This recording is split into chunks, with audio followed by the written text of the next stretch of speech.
Tell me about your background. Where'd you come from, your family life, that sort of thing. From the Midwest, and the oldest of four kids, the only daughter, and grew up moving around a lot because of my dad's job. But I had two parents that were very loving, and my mom stayed at home.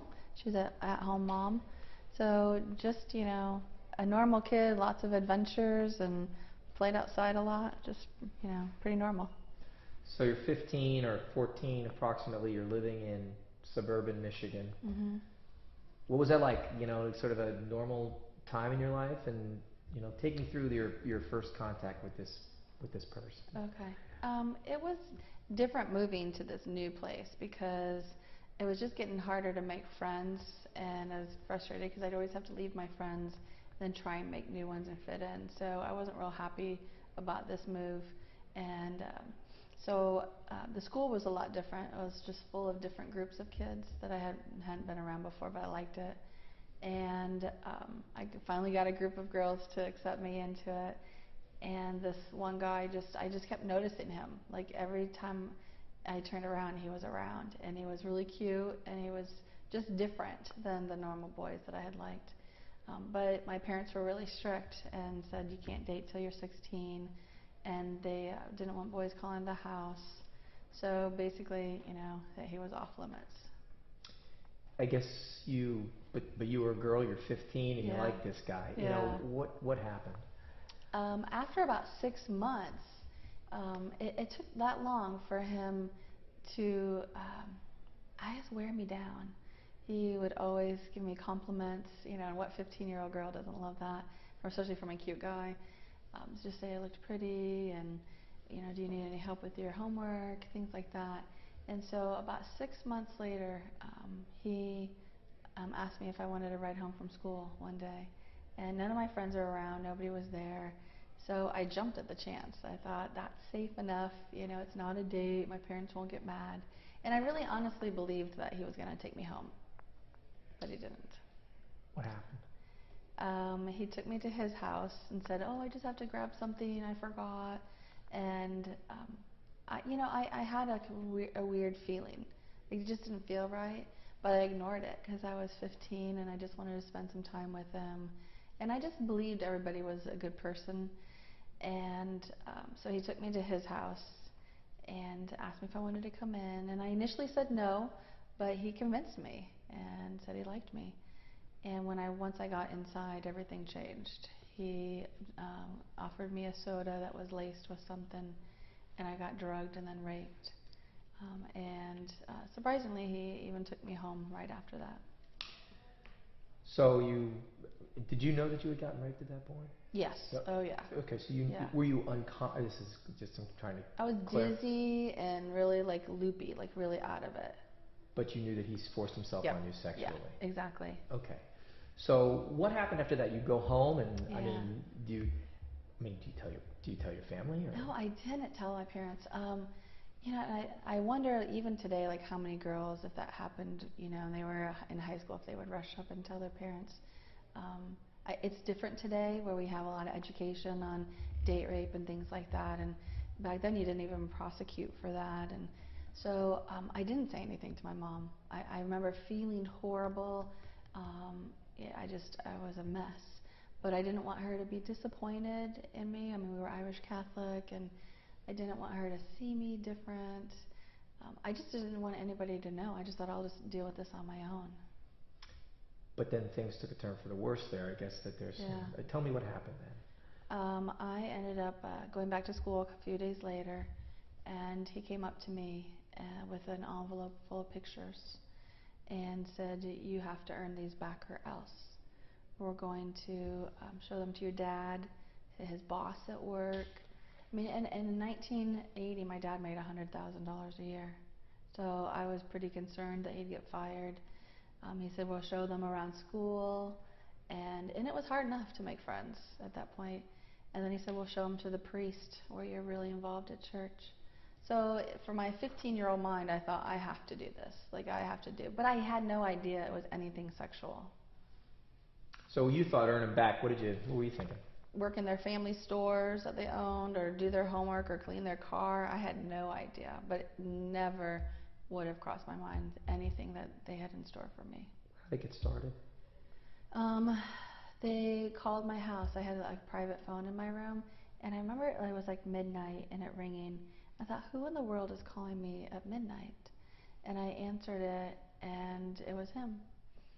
And he said, they want to see you. And I'm like, okay, tomorrow's fine, and he said, no, now. And I was like, are you kidding me? It's midnight.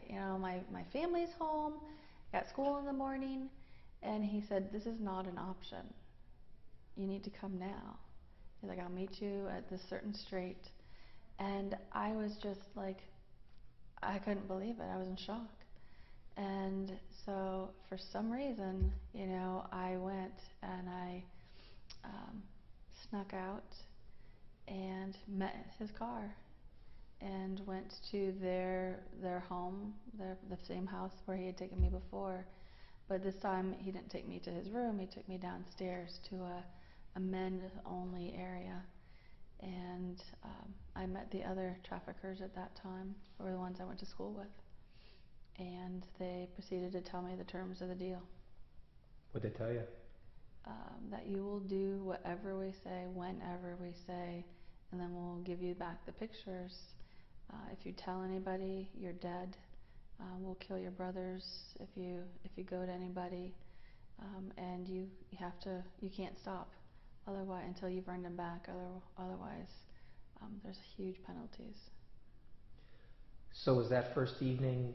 Was there encounters at that point, or was that? Yeah. Okay. Without getting too much detail, sure. What happened that evening? And then that evening they broke me, which is what we call it. Multiple rapes, and just they take you right to the brink, just so you know that those threats are real. And then they took me back home, and I went to bed. I don't think I slept all night long, and went to school the next day. People would listen to this and find it hard to believe that there wasn't, signs that, or that you wouldn't go tell your parents, or confide in a friend or your brother, or someone. But, what happened? Why not? Or, you know what I mean? Can you tell me a little bit about that, or what your mindset was? I think because we were very affluent and upper middle class, it was very taboo, to share your secrets. Like you have dirty laundry in your family, and you keep it all inside. And those threats were huge. I mean, they followed us. If we were walking home from school, they would call randomly. They did so many things that let you know as a kid that they were serious, and you believed them. So there were red flags. Then my grades dropped. I was tired. But I don't think that I for once thought to tell somebody, because those threats were so high.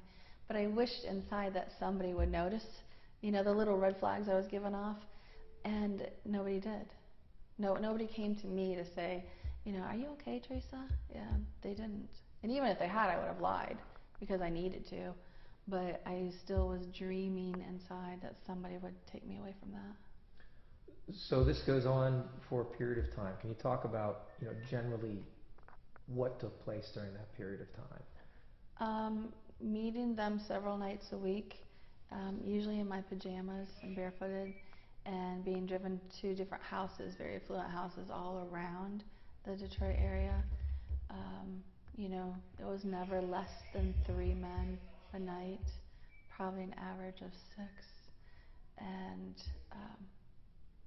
getting very little sleep, going home, and then them being there in school watching me too was very intimidating.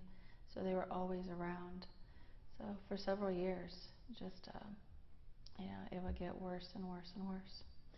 Finally, you reached some sort of a breaking point, I guess. Tell us about how you finally were able to the whole experience. Sure. That where finally you were able to get out. Right. It really was a miracle that I got out, because most don't get out of it. I went out to meet that car, and unfortunately it was some different drivers, and they kidnapped me and took me to an inner city Detroit motel where I was drugged and beaten and sold over and over again to a room full of men, and I was the only female there. And I know I passed out from that. And when I woke up, I didn't know where I was, and I didn't have any identification or money or anything. And so I decided I needed to get out of there. I didn't know how I was going to get home. I didn't know what to do. And I remember trying to call my dad, and I didn't even have enough money for the payphone. I mean, I had a dime, and so I knew I was kind of far away. I was out of the area code. And but I still didn't want. I remember him answering the phone, and I heard his voice, and it was like, you know, when someone's sound asleep. And I heard his voice, and I hung up. I couldn't even do it. I couldn't disappoint my dad, and it was kind of like realize it now that like they had no idea I was gone. Like I was missing, but nobody knew I was missing. And so I just thought I can't do that. But I didn't know what to do. You know, how I was going to get home. And a waitress in a little diner asked me if she could help me, and I said no. And then eventually I said yes. I need, you know, I need to get home. And so she called the police, and they took me home that morning. And my parents were shocked. They thought I was in bed, and I wasn't talking. I didn't tell them a thing. I needed them to believe what they were going to believe, because I needed them safe, and I didn't want anybody killed. Eventually, you're extricated from that situation. Tell us about how you finally got out. It was actually, well, a couple months later, my dad got transferred. We usually moved within 2 hours of each city, but he got miraculously transferred from Michigan to Connecticut, which was 1,000 miles away, and we were able to just sell the house to the company, and so we didn't have it go on the market, and nobody knew that we were leaving. So it gave me another chance. But the police were involved by then, and they were watching the house. I still wasn't talking to the police, but they were suspicious of some stuff. So things had started to change, but they still took me during school or after school, just not at night. People will ask, why didn't you tell the police when you had that opportunity? Was it still the fear, or? Oh yeah, especially because I encountered the police a few hours after that. The worst thing had ever happened to me. I mean, there was probably 30 men there that night. You know, not many people could survive something like that. So I knew that if I spoke, something even worse was going to happen to me than that. So, you know, I wanted his help, but the policeman said to me, he said, I think I know who did this, and I need your help to catch him. I didn't hear him say to me, I want to help put these guys away. I want to help you get out of this. And so I was like, nope, you know, because I didn't trust him. So you get to Connecticut. Does life get back to normal? I mean, what happens once you're finally away? I tried really hard. I, you know, walked on the beach a lot, and I pretended that I was somebody else, that, you know, I was a virgin still, and that just, you know, I became the Teresa that I had been before that, and just shoved that all away. But eventually that catches up with you. And by the time I got to college, just the nightmares and the anxiousness and depression set in. So for about a year, I was good, but the nightmares started. Eventually, you disclosed. Can you tell us how that went and what, you know? Yeah. For the first time, I told my parents. I had graduated college, and my mom had come to pick me up from work for some reason, and she said, made some comment about those guys in Detroit. And I'm like, well, let me tell you, you know. And so I sat her and my dad down and told them a very small piece of what happened. And they were shocked, had no idea, but they just pretty much kind of sat in silence and said we never knew, and then that was that. So they're kind of of the mentality of bad things happen to people, but you have a nice life, just, you know, go on with it. Hmm. So.